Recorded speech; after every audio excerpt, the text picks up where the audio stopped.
Inventions on Modern Marvels.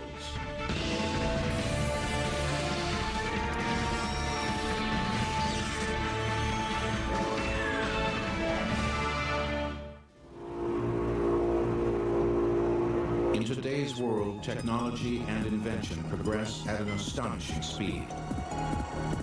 We have instantaneous access to information and images from around the globe.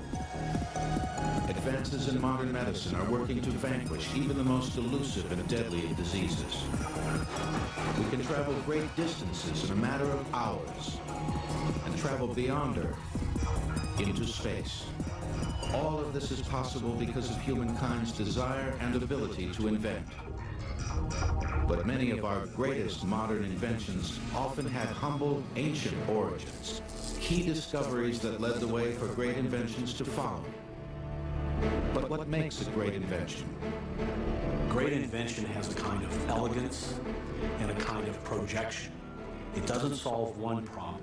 It opens up the opportunity to be applied to a variety of problems, and it opens up new opportunities. One invention that has played a key role in many of society's greatest inventions is also one of history's oldest technological devices, the wheel. Though the exact origins of the wheel as we know it are unknown, it is believed that the combined use of wheel and axle as a device for transport was first seen around 3000 BC in the ancient civilization of Mesopotamia. What's really important is the wheel, as used on farmers' carts, allows for the movement of crops from the farmlands into the cities, and the more efficient that you can move crops and foodstuffs in from the farmlands into the cities, the bigger the population you can have. But the wheel had even more ancient uses.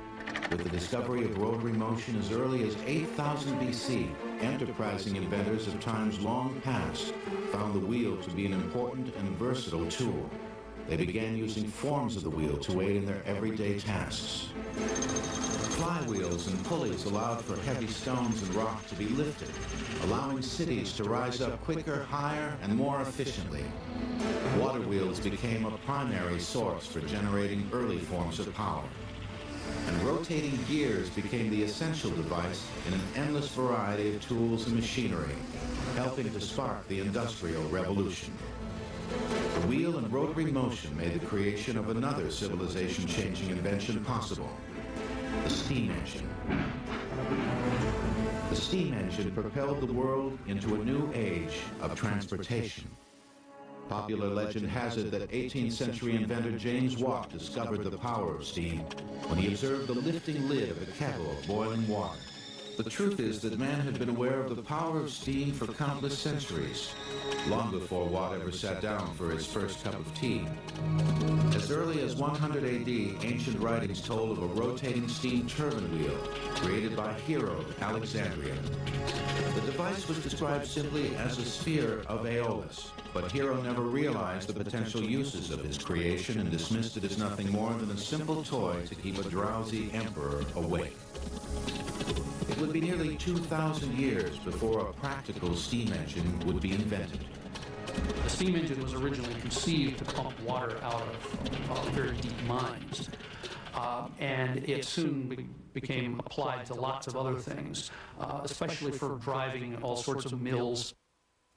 Most closely associated with the creation of the steam engine is 18th century English engineer and inventor Thomas Newcomen.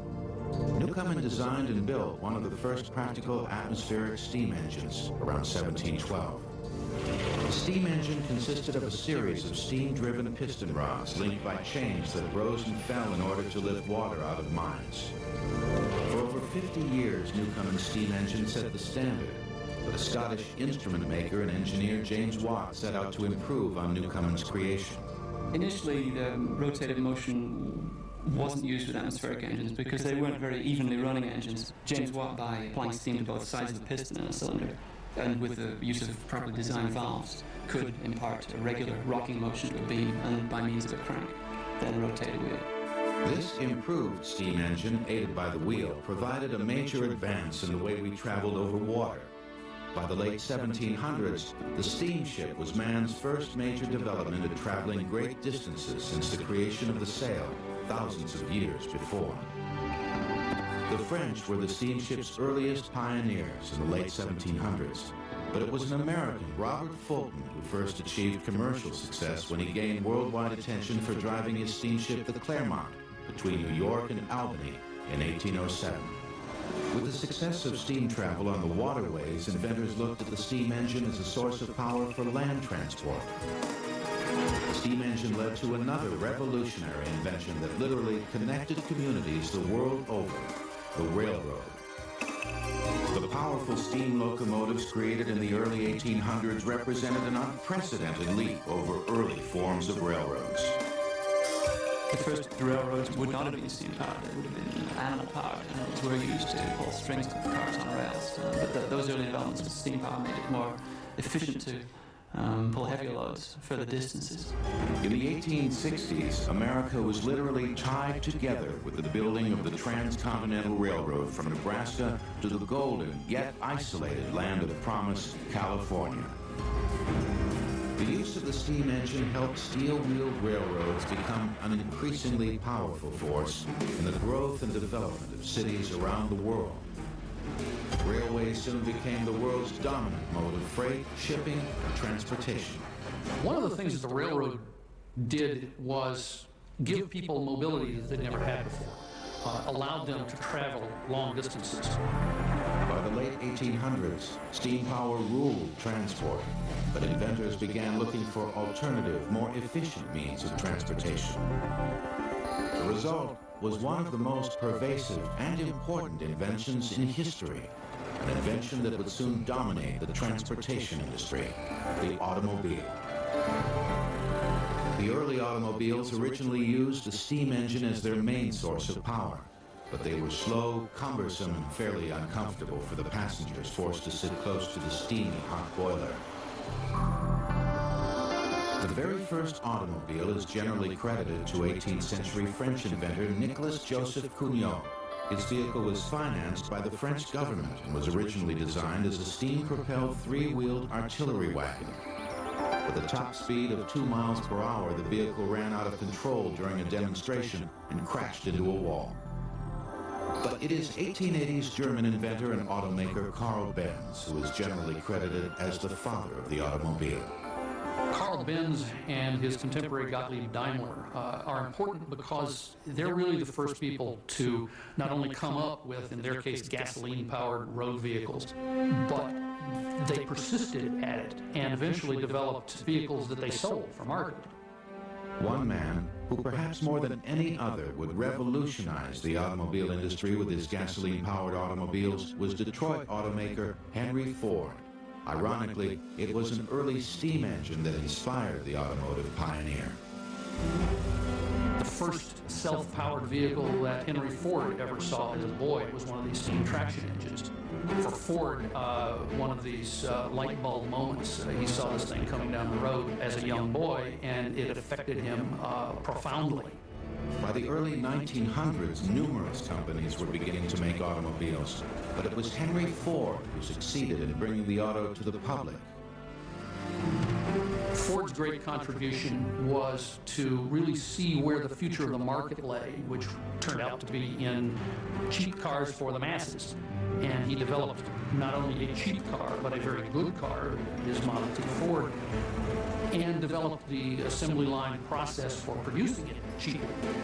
Ford's assembly line concept had been inspired by a somewhat more gruesome counterpart. The meatpacking industries was often called a disassembly line, where the carcass of an animal moved by on a conveyor and the various meat cutters took pieces out of the animal. The great accomplishment of Ford Motor Company was to take something that was enormously complicated like an automobile and put it on this assembly line method, which required interchangeable parts, required all these conveyors and carefully choreographed movement of all these parts and sub-assemblies. Engines and transmissions and rear axles had to be on their own assembly lines before they could all come together for that chassis assembly line. But it did come together. With the assembly line in full force by the 1920s, the price of the Model T, or Tin Lizzie as it was known, had dropped from $850, a staggering figure for the day, to only $260. By the time the Model T stopped production in 1927, 17 million had rolled off the line. The automobile is probably the most influential invention of the first half of the 20th century. It had such huge ramifications. It reshapes the landscape, end up with things like interstate highway system. It results in not the death, but the decline of the railroads, which were the great 19th century industry. The enormous popularity of the automobile would forever alter transportation. And perhaps more than any other device, it is the wheel that helped facilitate the transportation and industrial revolution. There are nearly 300 million cars in the U.S. alone, over 40% of the world's automobile population. Great Inventions will return on Modern Models. Many key inventions, such as the wheel, were a product of discovery, often accidental, by practical beings looking for solutions to everyday problems. By contrast, the study and harnessing of electricity was a direct result of scientific research. Scientists in ancient Greece learned that if you rubbed amber or electron in the Greek language, it created a magnetic force that would attract light objects such as feathers. Viewed as a mere amusement, these ancient Greeks had no idea how to harness this force. It was not until roughly 200 years ago that scientists finally began to discover viable methods of harnessing electricity. Perhaps most famous was Benjamin Franklin, who in 1752 flew a kite in the midst of an electrical storm. He first noticed that strands of thread stood on end, as if suspended on a common conductor. When Franklin touched the attached metal key, he received quite an electrical shock. With this jolt, Franklin had proven that electricity was manifested in the clouds in the form of lightning. Franklin wrote in his own publication, Poor Richard's Almanac, that his invention of the lightning rod could secure houses from lightning blasts by directing the powerful bolt of electricity into the grounded metal rod instead of the structure itself. As Franklin's lightning rods appeared on homes across America, an outraged clergy remained vehemently opposed to the invention. They believed that lightning expressed the wrath of God and should not be tampered with. As knowledge of electricity grew, inventors saw that this awesome force could be stored for later use. They developed a groundbreaking energy storage device that would ultimately fuel the communications industry, the battery. The battery has really an interesting sort of impact on the development of electricity. On one hand, it provides that basic building block that allows for experimentation in telegraphy, in telephony, and even in early wireless telegraph. But the search for a usable battery was not a new one. There is speculation that a crude form of electrical battery may have appeared in the 1st century A.D. In 1938, an Austrian scientist working in Baghdad uncovered a small pottery jar with a copper tube and an iron rod running down its middle. Testing showed that the battery did emit small electrical charges, but not enough to provide any real source of power. Since it was discovered in what was clearly the house of a magician and medicine man, however, many others dismiss it as nothing more than a simple magic trick used to instill awe, perhaps even fear, in all who saw it. The first authentic battery, as we know it, does not appear until the early 1800s, when Italian inventor Alessandro Volta created the first viable energy storage device. What it consists of is a pile of plates, and in fact, it's sometimes called a Volta pile, because it's literally a pile of metal plates alternating copper and nickel, or copper and silver, with an acid in between copper and zinc, another pile. And the bigger pile you make, the more current you can get out of your battery. Volta's invention of the battery was truly groundbreaking. For the first time in history, the powerful force of electricity could actually be stored and used as a source of energy. In the middle of the 19th century, minor improvements were made to the battery. Now, known as wet cells, they basically consist of a jar of acid with metal electrodes stuck inside. The acid caused a chemical reaction that produced electrons, which flowed through the metal electrodes to provide power to the attached device. Continual improvements were made to the battery. Inventors soon found it to be an indispensable device in their latest life-changing creations. The simple battery became a key element that ultimately fueled major advances in instantaneous communication. Less than 150 years ago, communications were mostly limited to messages delivered in person. As the scientific knowledge grew that electricity could be transferred from one place to another, inventors began to experiment with the possibility that the same principle might apply to communication. The result was a great invention that took the first steps toward bringing the world closer together. Instantaneous communication was now possible for the first time in history with the telegraph. The telegraph is based on the battery and the electromagnet, both of which are inventions of the very early 19th century. All you have to do to make a telegraph is simply string a wire over a distance, have an electromagnet attached to one end, and have an on-off switch at the other end, and that allows you to send a message. And then when you apply a code, dots and dashes, for example, so that you can represent numbers, letters of the alphabet, that sort of thing, then in fact you can send any message you want over any distance you want that you have the wires on. Using his coding system of dots and dashes, American inventor Samuel Morse was the first to successfully send a telegraph message in 1844, with a demonstration line set up between Washington, D.C. and Baltimore. The message that Morse sent was a simple but powerful one. What hath God wrought?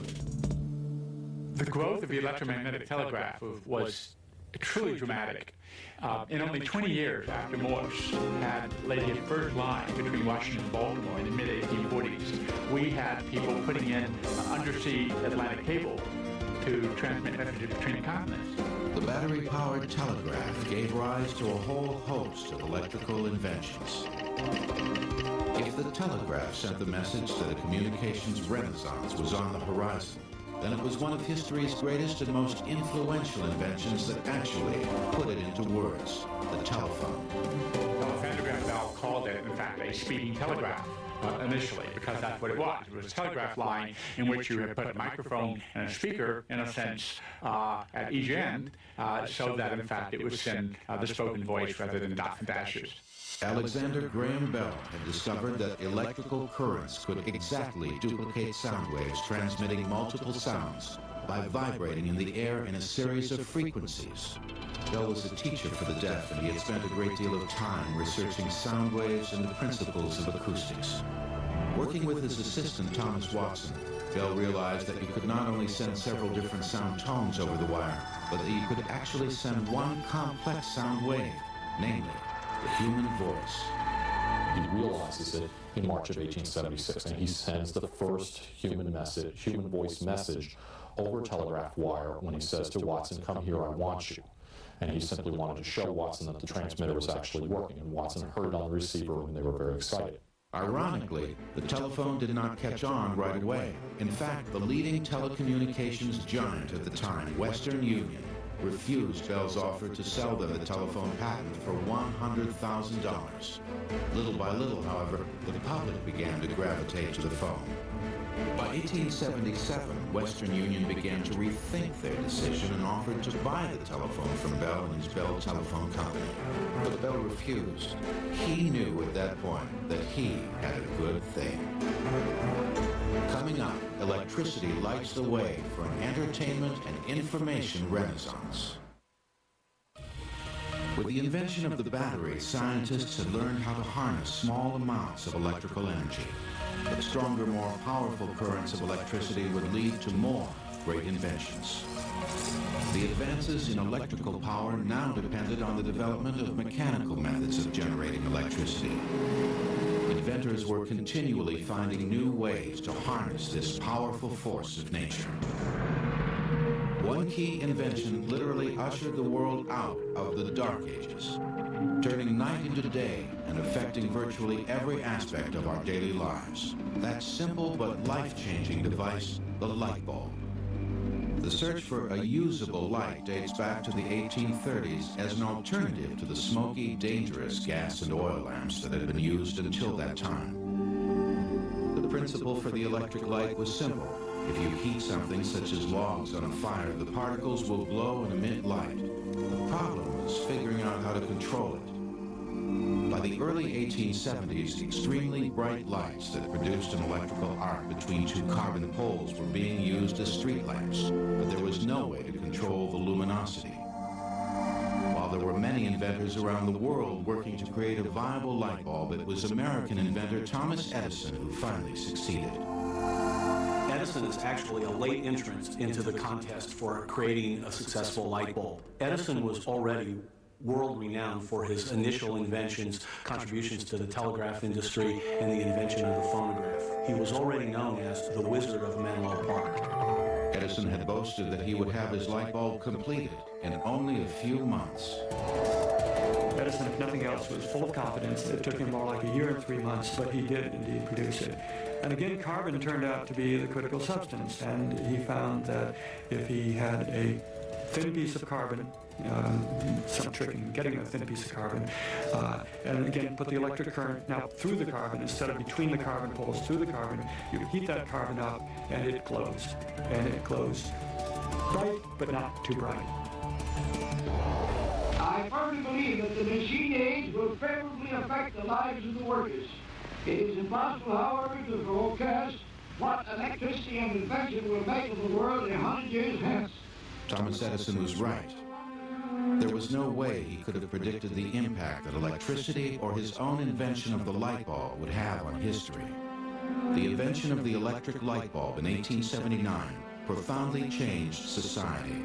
The visionary inventor also saw beyond the light bulb, and within a year, Edison had laid the groundwork for a complete electric light-empowered distribution system. I can't think of anything that changes the way in which we live, domestically, at work, or in the community, more than the light bulb. Lighting at work allowed for shift work, overnight work, increased the efficiency of laborers. It also made transportation entirely different. The light bulb also changes entertainment. It changes the way in which we advertise materials. It literally changes work, play, and home life dramatically. With his creation of the light bulb, Edison had also in effect created the electronics industry. He had placed his carbon filament electric light inside of a vacuum-sealed, airtight bulb. Over the next couple of decades, an Italian inventor named Marconi took Edison's concept of an electrical property charged in an airtight bulb and developed it into another great invention that would help usher in mass communications, the vacuum tube. The vacuum tube turns out to be an efficient way of both detecting and producing radio waves. One of history's most influential and enjoyable inventions would, for the first time ever, bring a world of information and entertainment into the home: radio. When the new concept of radio was introduced early in the 20th century, it created a revolution. Key element of radio was first an understanding that there were radio waves. This is James Clerk Maxwell in the 1860s, and he describes the elements of non-optical radiation and that this should be available. Heinrich Hertz in the 1880s produces radio waves. And then it's a bunch of people in the 1890s, Marconi, of course, Nikola Tesla, and others who were experimenting in various ways to make this a practical device where you can send a radio wave from here and receive it over here efficiently. Guglielmo Marconi did exhaustive tests to demonstrate that radio waves would in fact travel through the air. Once a signal such as Morse code or voice transmissions were added, it was discovered that this wireless signal frequency could be transmitted to a receiver. In the year 1898, Marconi sent his first radio message across the English Channel, at a distance of nearly 20 miles. The implications of this wireless telegraph were enormous.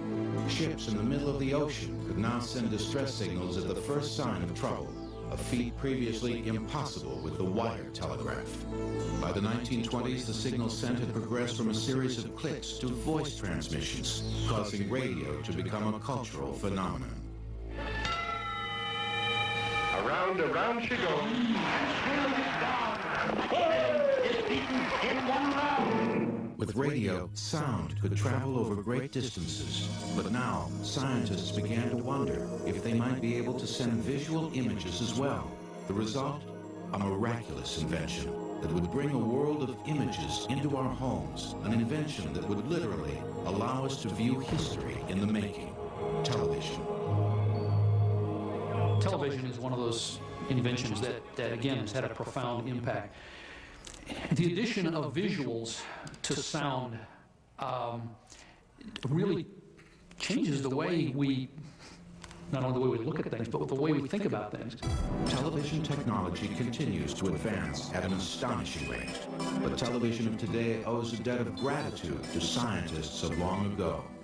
In the 1500s, Leonardo da Vinci presented his findings on the persistence of vision, which stated that the human eye continues to see an image for a fraction of a second after it has disappeared.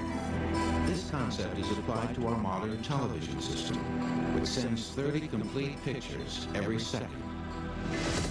Color television owes a debt of gratitude to Sir Isaac Newton, who in 1666 discovered the color spectrum, proving that a rainbow of colors are formed when white light is shown through a glass prism.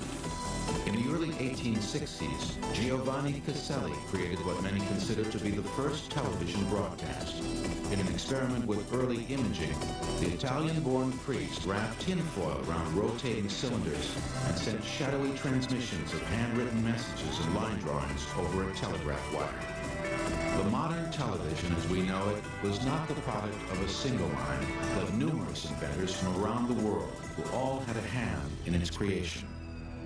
Principal inventors often cited for electronic television are Vladimir Zworykin, who was working first for Westinghouse and then RCA in the 1920s and 30s, and Philo Farnsworth, who was pretty much a lone inventor at the beginning and then got involved with Philco and others.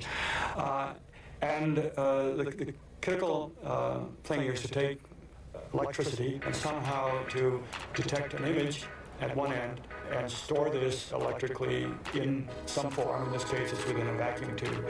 And then take that information and convey it electrically to the other end where, again, some electrical device spews out electrons, and as it turns out, these electrons hit a phosphorus screen and produce an image. Television took the world by storm. For the first time ever, people were able to actually witness key historic events as they unfolded. By 1936, there were only about 2,000 television sets in use around the world. By 1955, less than 20 years later, television really broke through, with more than 30 million television sets in homes.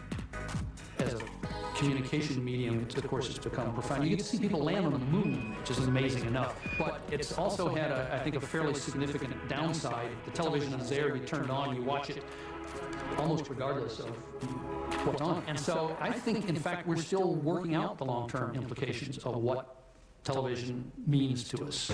Next, a tiny device cuts years of inventions down to size and opens the door for the modern computer age. By the late 1940s, radio had captured the imagination of the world, and television was a new medium just about to explode onto the scene. Of course, these great inventions relied on electricity and bulky, expensive, and unreliable vacuum tubes for their power. Then, in 1948, an invention the size of an average finger was announced with very little fanfare, but it would leave an indelible mark on history and society: the transistor. The transistor was invented by three men at Bell Labs, John Bardeen, Walter Brattain, and William Shockley. And Bell Laboratories, again, this is part of the AT&T telephone company. They used a lot of information circuits in their own machinery in the phone system, so that's the motive for doing this. The three men introduced the transistor at a press conference at the Bell Labs headquarters in New York City, but no one paid much attention. Eventually, however, the creators of the transistor were awarded the Nobel Prize, as this great invention became recognized as a device that would trigger one of the most sweeping technological revolutions in history. The basic principle of the transistor amplifying electrical signals is simple, but its impact was huge. By releasing a large surge of electrons through the transistor, the weak electrical signal was transformed into a much stronger copy of itself. Transistors increased those electrical signals in a fraction of the space, which in turn scaled everything down to size. Transistors were much less expensive and far more reliable than bulky vacuum tubes. With improvements being made almost immediately, the device played a key role in a great invention that has had a global impact on virtually every aspect of our lives: the computer. The next significant thing that happened after the transistor was the integrated circuit, or chip. The single thing on your computer that really runs the whole thing, the CPU chip, contains tens of millions of transistors on a single chip. So you can see the economies of scale. We went from 18,000 vacuum tubes to run a big computer down to several thousand transistors to run the first real business computer, down to our desktop, which has tens of millions of little transistors, microscopic transistors on a single chip. An extraordinary achievement when you consider that less than 50 years ago, a computer was a massive bank of machines that took up an entire room, held far less memory, and was infinitely slower than today's slowest computers. The earliest forms of computers were created by a mathematician named Blaise Pascal, who actually invented 50 machines in 1645 that would compute mathematical equations. Thinking it to be a great invention, he believed that bookkeepers and accountants would clamor for his new device. Much to his surprise, however, the invention was rejected because the device threatened people who feared it would make their jobs obsolete. He abandoned work on computers only to turn his fertile mind to other scientific endeavors. But others created early computing systems. By the mid-1800s, a French inventor named Joseph-Marie Jacquard created a predecessor to the punch card system called the Jacquard loom, which automatically manipulated a weaving loom.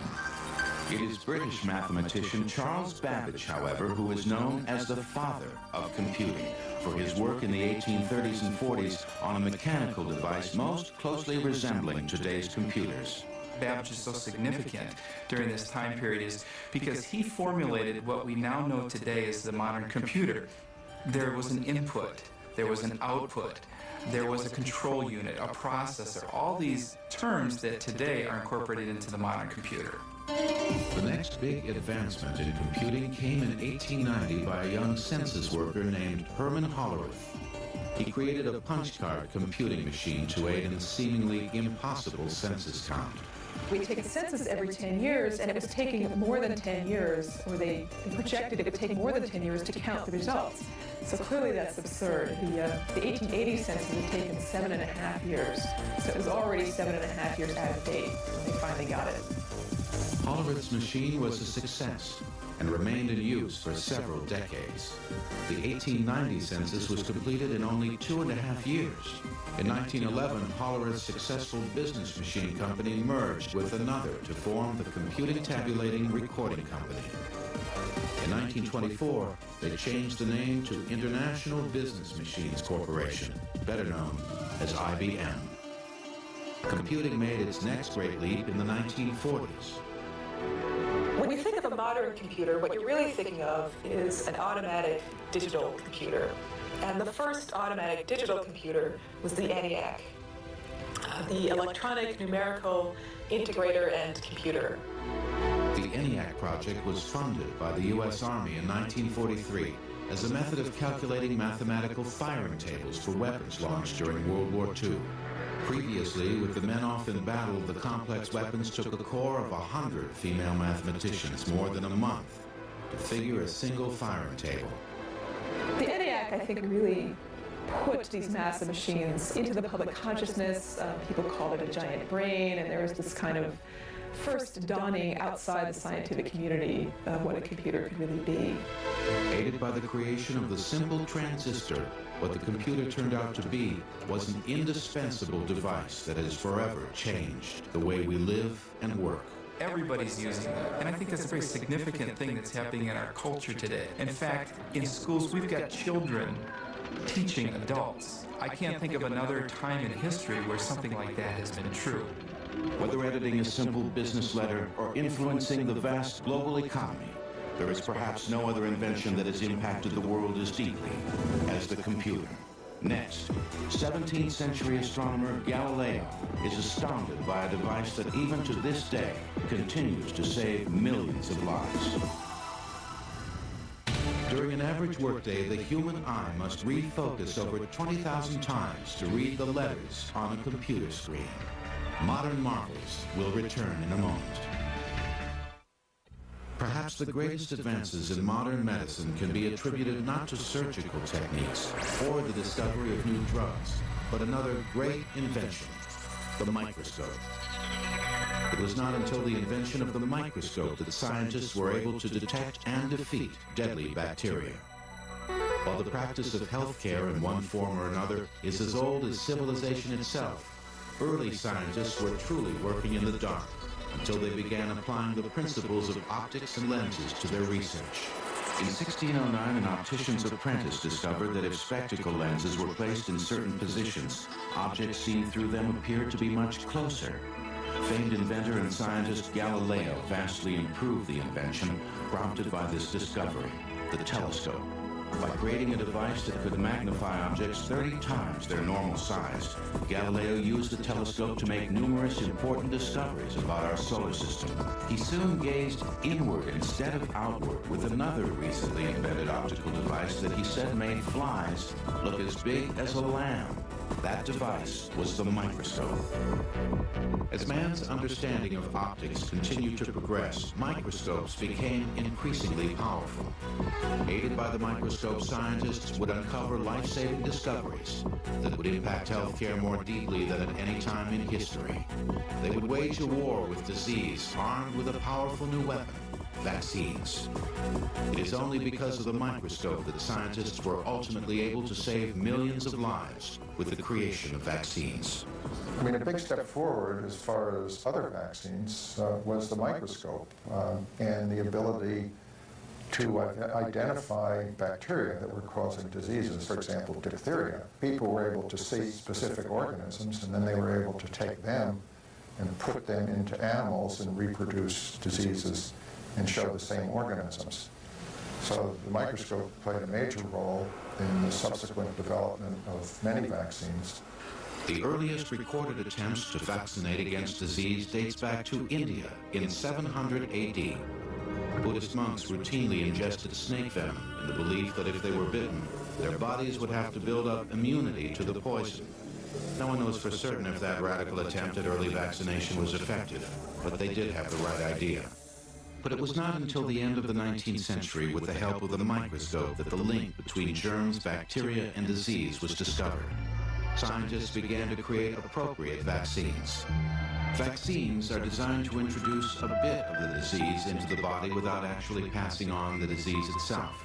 The body then produces an antibody that creates immunity to the disease in question. Edward Jenner created the first successful immunization in England in 1796. And while he was certainly using an early form of the microscope, his discovery was the result of a keen observation. Smallpox was an epidemic disease that had plagued the world for more than 2,000 years.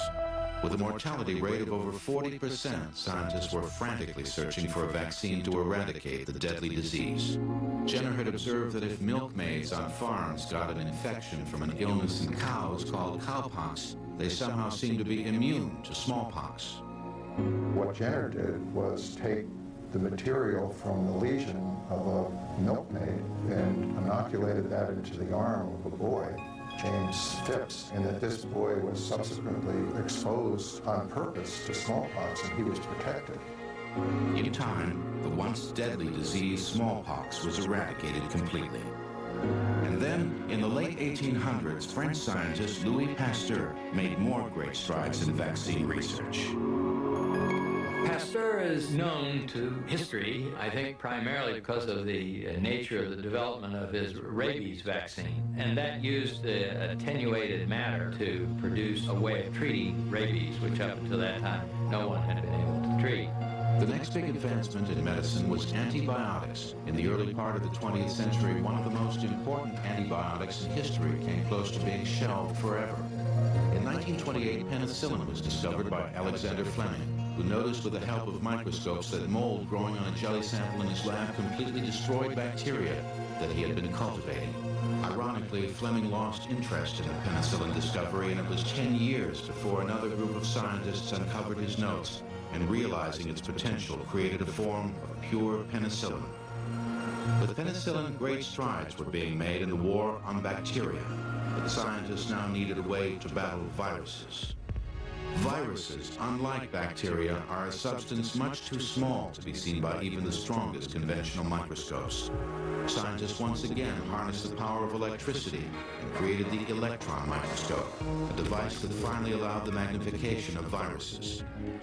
America pumped billions of dollars of research money into the development and creation of new vaccines. Jonas Salk's research led to the creation of a vaccine that virtually eradicated the crippling and deadly disease polio. And a host of other vaccines were created to battle diseases ranging from measles, mumps, rubella, hepatitis, and many others. These vaccines help us live longer than at any other time in history. History's key inventions have affected and influenced every aspect of our lives. How we live, work, play, and travel. And while these great inventions certainly stand on their own, they are in many ways inextricably connected. I think what we're seeing in the last 20 or 30 years, the latter part of this decade, is the amount of technologies that are kind of coming together and being utilized together, integrated, if you will, is so dramatic that... Great inventions on modern models.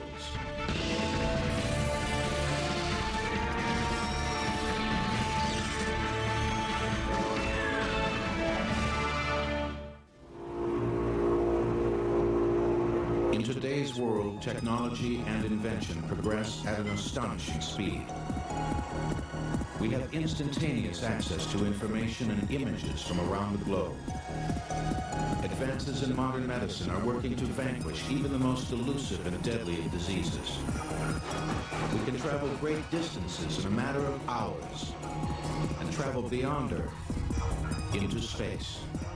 All of this is possible because of humankind's desire and ability to invent. But many of our greatest modern inventions often had humble, ancient origins, key discoveries that led the way for great inventions to follow. But what makes a great invention? Great invention has a kind of elegance and a kind of projection. It doesn't solve one problem. It opens up the opportunity to be applied to a variety of problems, and it opens up new opportunities. One invention that has played a key role in many of society's greatest inventions is also one of history's oldest technological devices, the wheel. Though the exact origins of the wheel as we know it are unknown, it is believed that the combined use of wheel and axle as a device for transport was first seen around 3000 BC in the ancient civilization of Mesopotamia. What's really important is the wheel, as used on farmers' carts, allows for the movement of crops from the farmlands into the cities, and the more efficient that you can move crops and foodstuffs in from the farmlands into the cities, the bigger the population you can have. But the wheel had even more ancient uses. With the discovery of rotary motion as early as 8000 BC, enterprising inventors of times long past found the wheel to be an important and versatile tool. They began using forms of the wheel to aid in their everyday tasks. Flywheels and pulleys allowed for heavy stones and rock to be lifted, allowing cities to rise up quicker, higher, and more efficiently. Water wheels became a primary source for generating early forms of power. And rotating gears became the essential device in an endless variety of tools and machinery, helping to spark the Industrial Revolution. The wheel and rotary motion made the creation of another civilization-changing invention possible, the steam engine. The steam engine propelled the world into a new age of transportation. Popular legend has it that 18th century inventor James Watt discovered the power of steam when he observed the lifting lid of a kettle of boiling water. The truth is that man had been aware of the power of steam for countless centuries, long before Watt ever sat down for his first cup of tea. As early as 100 AD, ancient writings told of a rotating steam turbine wheel created by Hero of Alexandria. The device was described simply as a sphere of Aeolus, but Hero never realized the potential uses of his creation and dismissed it as nothing more than a simple toy to keep a drowsy emperor awake. It would be nearly 2,000 years before a practical steam engine would be invented. The steam engine was originally conceived to pump water out of very deep mines. And it soon became applied to lots of other things, especially for driving all sorts of mills. Most closely associated with the creation of the steam engine is 18th century English engineer and inventor Thomas Newcomen. Newcomen designed and built one of the first practical atmospheric steam engines around 1712. The steam engine consisted of a series of steam-driven piston rods linked by chains that rose and fell in order to lift water out of mines. For over 50 years, Newcomen's steam engine set the standard, but a Scottish instrument maker and engineer, James Watt, set out to improve on Newcomen's creation. Initially, the rotative motion wasn't used with atmospheric engines because they weren't very evenly running engines. James Watt, by applying steam to both sides of the piston in a cylinder, and with the use of properly designed valves, could impart a regular rocking motion to a beam, and by means of a crank, then rotate a wheel. This improved steam engine, aided by the wheel, provided a major advance in the way we traveled over water. By the late 1700s, the steamship was man's first major development in traveling great distances since the creation of the sail, thousands of years before. The French were the steamship's earliest pioneers in the late 1700s, but it was an American, Robert Fulton, who first achieved commercial success when he gained worldwide attention for driving his steamship the Clermont between New York and Albany in 1807. With the success of steam travel on the waterways, inventors looked at the steam engine as a source of power for land transport. The steam engine led to another revolutionary invention that literally connected communities the world over, the railroad. The powerful steam locomotives created in the early 1800s represented an unprecedented leap over early forms of railroads. The first railroads would not have been steam-powered, they would have been animal-powered. Animals were used to pull strings to the cars on rails. But those early developments with steam power made it more efficient to pull heavier loads further distances.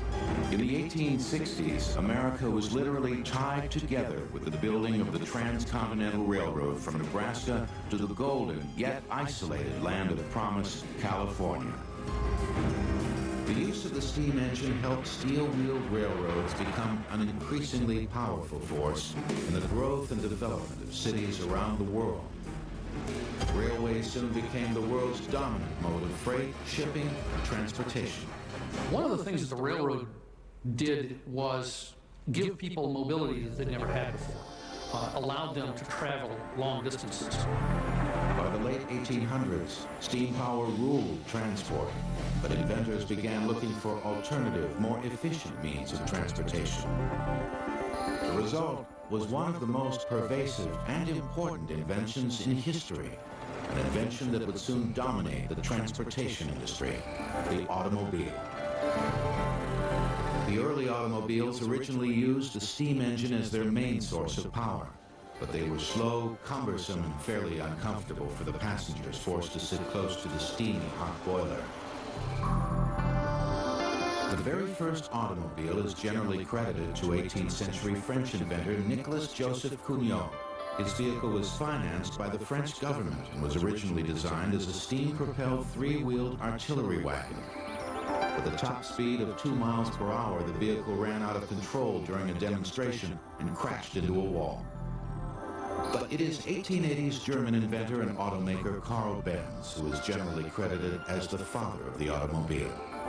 Carl Benz and his contemporary Gottlieb Daimler are important because they're really the first people to not only come up with, in their case, gasoline-powered road vehicles, but they persisted at it and eventually developed vehicles that they sold for market. One man, who perhaps more than any other would revolutionize the automobile industry with his gasoline-powered automobiles, was Detroit automaker Henry Ford. Ironically, it was an early steam engine that inspired the automotive pioneer. The first self-powered vehicle that Henry Ford ever saw as a boy was one of the